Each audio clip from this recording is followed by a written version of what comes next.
Frustrated. I'm a doctor. I work here. I'm literally wearing my hospital ID. Buddy, at this point I don't care. You are coming with me. Is it because I'm black? That's why you don't care to even check my badge? Maybe. Go ahead and slowly turn around and put your hands behind your back. So you're arresting a doctor in his own workplace without confirming anything? If you keep talking, I'll add resistance to you. Officer Rebecca Stanton had 6 years with the Seattle Police Department, but only 3 of those years on active patrol duty. She was known for what colleagues called hypervigilance in hospital settings, particularly responding to calls involving theft or impersonation. One Wednesday evening at Harborview Medical Center, her inability to see past racial bias would cost the city $2.4 million and destroy her career in law enforcement. A black man in his late 30s, Dr. Andre Bennett, was simply walking through the hospital corridor toward the emergency department where he worked. He was wearing navy blue scrubs, a white coat with his name embroidered on it, and his hospital identification badge clipped visibly to his chest. No crime, no emergency, no suspicious behavior. Just a doctor heading to his shift. But Officer Stanton saw him and made an instant judgment rooted in prejudice. She believed a black man in medical attire must be impersonating a doctor. That false assumption triggered a confrontation that would include a physical detention in front of patients and staff, a humiliating perp walk through the hospital, and a federal lawsuit that would expose how racial bias operates even in professional settings with clear identification. Before we continue, where are you watching from? If this is your first time here, please hit that subscribe button. Stories like these need to be shared, and your support helps us bring more truth to light. Harborview Medical Center, a major medical center in the heart of the city, where hundreds of staff members move through corridors 24 hours a day, where white coats and scrubs are the uniform, where identification badges are mandatory and visible. It was 6:45 on a Wednesday evening. The shift change was underway. The hallways were busy, with nurses, doctors, technicians, and support staff moving between departments. Dr. Andre Bennett had been an attending emergency medicine physician at Harborview Medical Center for 9 years. 9 years treating everything from cardiac arrests to trauma cases. He'd supervised residents. He'd published research on emergency protocols. He'd been nominated twice for the hospital's Excellence in Patient Care Award. His colleagues trusted him. His patients praised him. His supervisors considered him one of their most reliable physicians. But that evening, he wasn't thinking about accolades or recognition. He was thinking about the backlog of patients waiting in the ER, the 2 critical cases that had come in during the afternoon, and whether he'd have time to grab coffee before the night got too hectic. Andre had parked in the staff garage, walked through the Skybridge connector, and was making his way down the main corridor toward the emergency department. He wore his standard work attire, navy scrubs, white coat, stethoscope around his neck, his hospital ID badge clipped prominently to his chest, showing his photo, name, and department clearly. Emergency medicine, attending physician. He nodded at nurses he recognized. He waved at a resident he'd mentored. He was exactly where he belonged, doing exactly what he did every shift. But to Officer Rebecca Stanton, none of that registered. Rebecca Stanton had joined the Seattle Police Department 6 years earlier after working 3 years as a private security guard. Her academy instructors noted her eagerness, but also her tendency to escalate minor situations. She'd spent her first 3 years with the department in community liaison roles and administrative assignments, work that kept her away from street patrol while supervisors evaluated her judgment. When she finally moved to patrol, her performance reviews were mixed. She was diligent, thorough, but also quick to assume the worst. In 3 years on patrol, Stanton had generated 7 complaints. 5 of them involved people of color stopped or detained in professional settings where they clearly belonged. A black attorney detained at the courthouse accused of trying to sneak into a restricted area despite wearing a bar association badge. A Latino chef questioned at his own restaurant after a customer assumed he was a delivery person. An Asian doctor stopped in a hospital parking garage and asked to prove he had authorization to park there. A black businesswoman detained at an office building accused of trespassing despite having a key card and company ID. Every complaint had been reviewed. Every complaint had been closed with familiar language. Officer acted within discretion. Insufficient evidence of bias. Recommend additional training on cultural competency. Stanton attended the trainings. She checked the boxes. She sat through the workshops, and then she continued seeing criminality in professional spaces, continued questioning credentials that should have been sufficient, continued assuming that people of color in positions of authority must be lying. That Wednesday evening, Stanton was assigned to a hospital patrol detail. Seattle General had been experiencing issues with theft, unauthorized individuals in restricted areas, and occasional disturbances in the emergency department.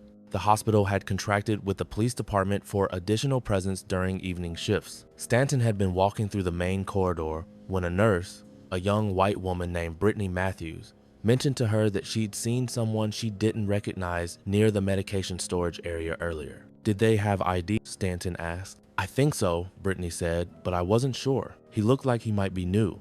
What did he look like? Black guy, scrubs? I don't know, maybe I'm being paranoid. Better safe than sorry, Stanton said. I'll keep an eye out. And there it was, the seed planted, the suspicion activated. When Stanton saw Andre walking down the corridor moments later, her mind filled in the rest. Black man, scrubs, might be impersonating staff, could be stealing medication, need to investigate. Never mind that Andre's ID was visible. Never mind that he was clearly comfortable in the space, greeting staff, moving with the confidence of someone who belonged.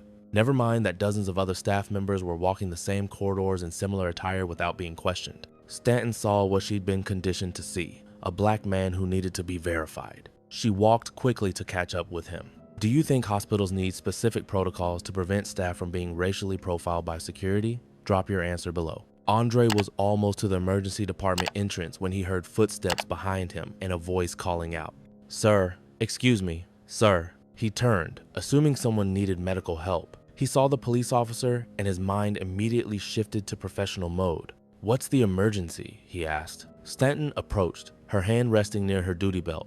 "I need to see some identification." Andre's eyebrows rose slightly. He'd been through versions of this before, usually in parking lots or elevators, but never in the hospital corridor during a shift. He gestured to his chest where his badge was prominently displayed. "My hospital ID is right here," he said.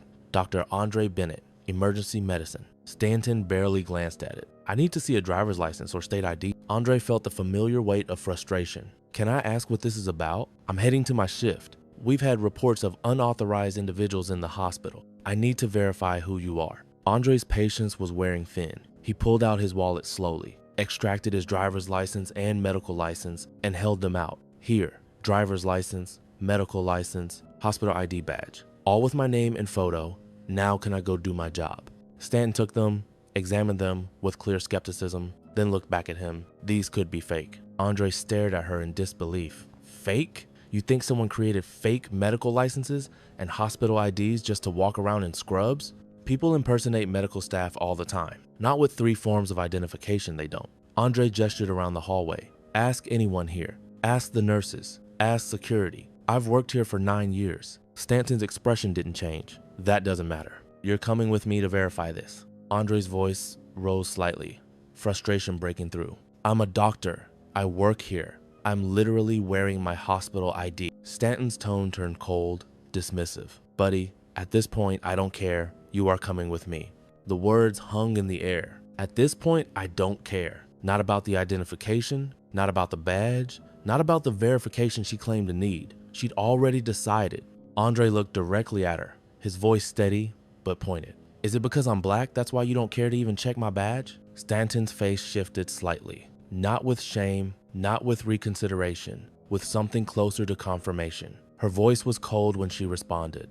"Maybe go ahead and slowly turn around and put your hands behind your back." Andre looked around. Other staff members were walking past, some glancing over curiously. He recognized a few colleagues, saw their confused expressions. The situation was attracting attention now. Several nurses had stopped at their station, watching. The corridor was filling with witnesses. A resident Andre had mentored a young woman named Dr. Lauren Hayes approached quickly, her voice alarmed. "Dr. Bennett, what's happening?"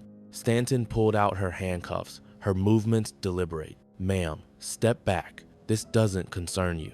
He's an attending physician," Dr. Hayes said firmly, her voice rising with disbelief. "I work with him. You can't just handcuff him without cause." Stanton's jaw tightened. "Ma'am, I need you to step away." Dr. Hayes didn't move. "This is insane. He's wearing his hospital ID. His name is on his coat. What are you doing?" Deshaun Mitchell, the security supervisor, an older black man who'd worked at the hospital for 15 years, walked over quickly. "Officer, that's Dr. Bennett. He's been working here since before I started. What's the problem?" Stanton was surrounded now by people vouching for Andre, her assumption crumbling under the weight of evidence she'd refused to accept from the start. But instead of backing down, instead of apologizing, she completed what she'd started. "Turn around. she repeated, her voice harder now. The corridor went silent. Nurses stopped mid-stride. Other doctors paused their conversations. Everyone watched as Officer Rebecca Stanton approached Dr. Andre Bennett with handcuffs. Andre looked at the faces around him, his colleagues, his staff, people he worked with every day, now watching him be treated like a criminal based on nothing but Officer Stanton's admission. She'd said maybe it was because he was black, and she was handcuffing him anyway. He thought about his patients in the emergency department, wondering where their doctor was. He thought about the medical students who looked up to him, now seeing him humiliated. He thought about his parents who'd pushed him through medical school, who'd celebrated when he got this position. And he thought about every time he'd had to prove he belonged, every time his credentials weren't enough, every time his skin color erased his achievements. "I'm complying under protest," Andre said clearly, his voice carrying down the corridor. "I am Dr. Andre Bennett, attending physician, emergency medicine. This is my workplace. This officer just admitted race is a factor in my detention, and everyone here is a witness." He turned around slowly. The handcuffs clicked shut. A nurse started crying. Dr. Hayes pulled out her phone and started recording. Deshaun Mitchell, the security supervisor, immediately radioed for the hospital administrator on duty. Stanton walked Andre down the corridor toward the security office, one hand on his arm, his hands cuffed behind his back. They passed patients in the waiting area, they passed visitors, they passed staff members who stopped and stared in shock. "Dr. Webb," a patient called out, an elderly man Andre had treated the week before. "What's happening?" Andre couldn't answer. His throat was too tight with rage and humiliation. By the time they reached the security office, the hospital administrator, Patricia Morales, was already there, her face pale with fury. She took one look at Andre in handcuffs and turned on Stanton. "What the hell do you think you're doing?" "That's Dr. Webb, one of our attending physicians," Stanton stammered. "I was verifying his identity. There was a report of unauthorized individuals." "A report? From whom? And even if there was, he's wearing hospital ID. His colleagues vouched for him. On what grounds did you handcuff him?" "He was uncooperative. I was protecting my dignity," Andre said quietly. "I was refusing to be humiliated for doing my job." Morales pointed at Stanton. "Take those handcuffs off right now." Stanton hesitated, then unlocked the cuffs. Andre rubbed his wrists, his jaw clenched. "Dr. Webb," Morales said, her voice shaking slightly, "I am so deeply sorry. This should never have happened. We will be filing a formal complaint with the police department immediately." Andre nodded but didn't speak. He was trying to process the violation, the anger, the sheer absurdity of being arrested for being black in his own hospital. A police supervisor arrived within minutes, Lieutenant Vincent DeLuca, who'd worked with the hospital for years and knew the staff. He listened to Morales' account, watched the video doctor Hayes had recorded, and spoke briefly with the witnesses still gathered in the corridor. Then he turned to Stanton, his face stone cold. "You detained a physician in his workplace while he was wearing full identification, with multiple witnesses confirming his identity." Stanton's voice was small. "I was investigating a report." "What report?" "Show me the incident number. Show me the dispatch record." "There was no formal report," Stanton admitted. "A nurse mentioned seeing someone she didn't recognize." DeLuca closed his eyes briefly, visibly struggling with his anger. "You arrested a doctor because a nurse mentioned seeing someone she didn't recognize. Not someone stealing, not someone threatening, someone she didn't recognize. Do you understand what you've done?" Stanton didn't answer. DeLuca turned to Andre. "Dr. Webb, you have my sincere apology. This was completely unacceptable. You'll have access to all reports, video footage, and body camera recordings. And I can tell you right now, Officer Stanton will not be working in this hospital or any other again." He turned back to Stanton. "Give me your badge and weapon. You're done for the night." Stanton handed them over, her hands trembling. Should officers face immediate suspension after detaining any professional in their workplace without cause? Let me know what you think. By the next morning, the story had spread through the entire hospital. By noon, it had reached the local news. By evening, it was national. Video from Dr. Hayes' phone showed the entire encounter. Andre being questioned despite clear identification. Colleagues vouching for him, Stanton handcuffing him anyway. The perp walked through the hospital corridor. Black doctor handcuffed at his own hospital, physician detained while heading to ER shift, Seattle cop arrests doctor despite hospital ID and witness confirmation. The Seattle Police Department issued an immediate statement condemning the detention. The hospital issued a public apology. The medical community erupted with outrage. Doctors across the country shared their own stories of being profiled in professional settings, of having their credentials questioned, of being assumed to be janitors, orderlies, or security guards rather than physicians. Civil rights attorneys contacted Andre within hours. This wasn't just about an unlawful detention. This was about the persistent assumption that Black professionals, no matter their credentials, must prove their legitimacy in ways white professionals never have to. The lawsuit named Officer Rebecca Stanton, Lieutenant DeLuca, and the Seattle Police Department. The allegations were clear and damning. Unlawful detention without reasonable suspicion, racial profiling in a professional setting, violation of civil rights, intentional infliction of emotional distress, false imprisonment, failure to train officers on implicit bias in professional environments. The city's attorneys reviewed the case and knew immediately this was indefensible. Body camera footage and civilian video showed everything. Stanton questioning Andre despite visible ID, colleagues confirming his identity, Stanton handcuffing him anyway, the walk through the hospital in handcuffs while patients and staff watched. The city settled within 7 months, $2.4 million. Andre donated a portion to organizations fighting for equity in healthcare and police accountability. Officer Rebecca Stanton was terminated 9 weeks after the incident. The termination letter was direct. Officer Stanton engaged in racial profiling and unlawful detention of a medical professional in his workplace. Despite clear identification and multiple witness confirmations, she handcuffed and detained Dr. Webb without justification. Her actions violated department policy, state law, and federal civil rights protections. Her employment is terminated immediately. Stanton's name went into the National Decertification Index. Her law enforcement career ended permanently. She attempted to appeal, but the union withdrew support once the medical community submitted formal complaints and the video evidence became public. Stanton issued a brief statement. "I made a serious error in judgment. I failed to properly assess the situation and caused harm to Dr. Webb and the hospital community. I take full responsibility." No one cared. The Seattle Police Department faced intense scrutiny. How had Stanton, with 7 prior complaints involving racial profiling of professionals, remained on patrol? Why had supervisors ignored the pattern? What training existed to prevent officers from questioning clearly identified professionals? Internal Affairs launched a comprehensive review. What they found was predictable. Complaints filed but minimized. Training completed but ineffective. Supervisors who didn't want to address uncomfortable truths about implicit bias. Officers who attended diversity workshops and then returned to patrol with the same assumptions intact. Reforms were announced. Mandatory implicit bias training focused specifically on professional settings. Real-time review of all detentions in hospitals, schools, and corporate environments. A dedicated oversight unit for discrimination complaints. Community advisory boards with enforcement power. Dr. Andre Bennett didn't want to be an advocate, but the moment demanded it. He testified at city council hearings.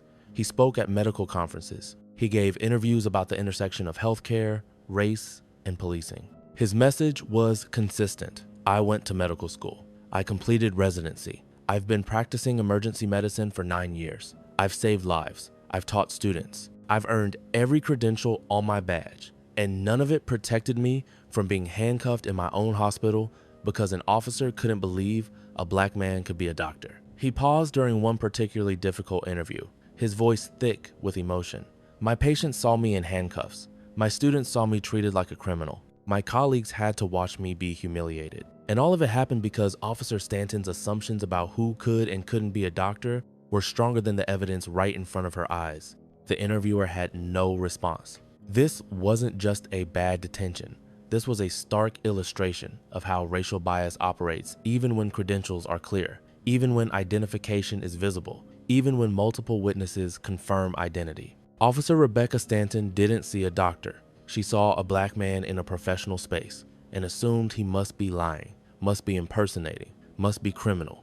She couldn't imagine that a Black man could be an attending physician. She couldn't imagine that his presence in a white coat was legitimate. She couldn't imagine that her mental image of what a doctor looks like might be shaped by racism rather than reality. Her bias was so embedded that she ignored hospital ID, dismissed colleague confirmation, and handcuffed a physician in front of patients, all because her assumptions were more powerful than facts. Systemic racism in policing extends into every space, including hospitals where credentials should be unquestionable. It's the assumption that Black professionals must be questioned, It's the refusal to accept achievement when it doesn't match stereotypes. It's the weaponization of police authority to enforce who belongs in positions of respect and who doesn't. Rebecca Stanton's career is over. That's justice. The city paid $2.4 million. That's accountability. But money and terminations don't undo the trauma. They don't erase the memory of being handcuffed at work. They don't restore the respect that was violated in front of colleagues and patients. The real question is, what changes now? Do departments finally understand that racial profiling happens in boardrooms and hospitals, not just on streets? Do they finally train officers to recognize that credentials are credentials regardless of who holds them? Do they finally accept that questioning clearly identified professionals isn't vigilance, it's discrimination? Because if we don't fix the system that put Rebecca Stanton in a hospital with 7 complaints and no accountability, if we don't address the bias that taught her to see impersonation instead of achievement, then we're just waiting for the next officer, the next victim, the next doctor who has to prove he belongs in his own workplace. Comment if this should be mandatory. Any detention of a credentialed professional in their workplace triggers automatic review and suspension pending investigation. And if you believe these stories matter, if you think professionals of color deserve to work without being treated as suspects, then hit that subscribe button, because we're going to keep exposing these patterns. We're going to keep demanding change. We're going to keep fighting for people who've earned their positions and shouldn't have to prove it to biased officers. This isn't just about one officer or one doctor. It's about all of us and the assumptions we're willing to challenge or the biases we're willing to enforce.